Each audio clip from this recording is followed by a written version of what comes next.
র্যাঙ্কিংয়ের শীর্ষে লিওনেল মেসির আর্জেন্টিনা নতুন মাইলফলক অর্জন করেছে। লিওনেল মেসি এবং আর্জেন্টিনা এখনও ফিফার র্যাঙ্কিংয়ের শীর্ষে আছে, নিজের রেকর্ডের বাড়িয়ে এবং সর্বকালের টেবিলে বেলজিয়ামকে ছাড়িয়ে গেছে। লিওনেল মেসি এবং আর্জেন্টিনা 2 সপ্তাহের মধ্যে উরুগুয়ে এবং ব্রাজিলের বিরুদ্ধে তাদের কনমেবল বিশ্বকাপ বাছাই পর্বের অভিযান আবার শুরু করবে।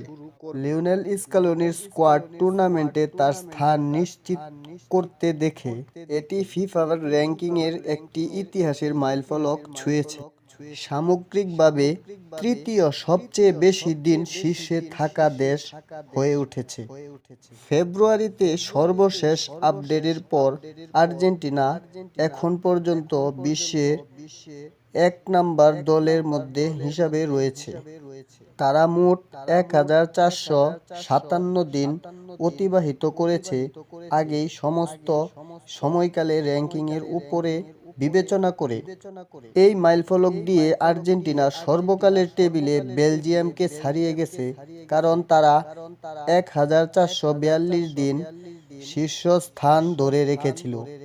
এখন তারা লা আলবিসেলেস্তে ফ্রান্স 1959 দিন তার দর্শীয় স্থান নির্ধারণ করে। তবে র্যাঙ্কিংয়ের 1 নম্বরে ব্রাজিল, সর্বকালের সেরা রেকর্ড 5070 দিন এখনও অনেক দূরে, যা প্রায় আর্জেন্টিনা 5070 দিনের 1/4 অতিবাহিত করেছে শুধুমাত্র। অতিরিক্তভাবে আর্জেন্টিনা ফিফার র্যাঙ্কিংয়ে দীর্ঘতম একটানা রাজত্ব করার জন্য তাদের নিজস্ব রেকর্ড প্রসারিত করতে চলেছে। তারা নিরবিচ্ছিন্ন 22 মাস ধরে অবস্থান ধরে রেখেছে এবং মার্চ মাসে উরুগুয়ে এবং ব্রাজিলের বিরুদ্ধে জয়ের সাথে বিশ্বের শীর্ষস্থানীয় দল হিসাবে 2 বছরের সীমা ছাড়িয়ে যাবে। ফ্রান্স ও স্পেনের সম্ভাব্য প্রতিদ্বন্দ্বী হিসাবে সামনে আছে। ফ্রান্স ও স্পেন 1 নম্বর র্যাঙ্কিংয়ের জন্য বিতর্কে রয়ে গেছে, কিন্তু আর্জেন্টিনা নিজের ভাগ্য নিয়ন্ত্রণ করে। যতক্ষণ স্কলোনির স্কোয়াড জিততে থাকবে, কোনো দল তাদের ছাড়িয়ে যেতে পারবে না।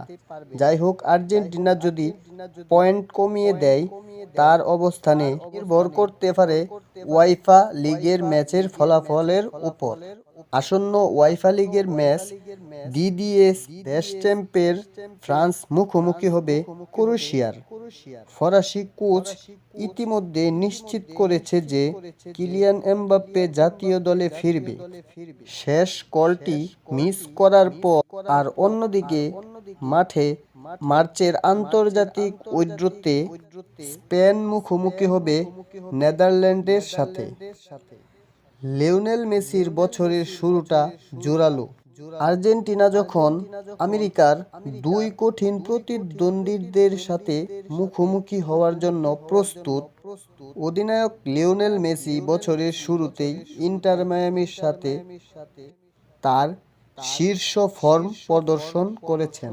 প্রি-সিজন সফরে 2টি গোল করার পর মেসি 2025 সালে মিয়ামির প্রথম অফিসিয়াল গোলটি করে, যা তাদের কনকাকাফ চ্যাম্পিয়ন লিগ সিরিজের প্রথম লেগে স্পোর্টির বিরুদ্ধে 1-0 ব্যবধানে জয়লাভ করে।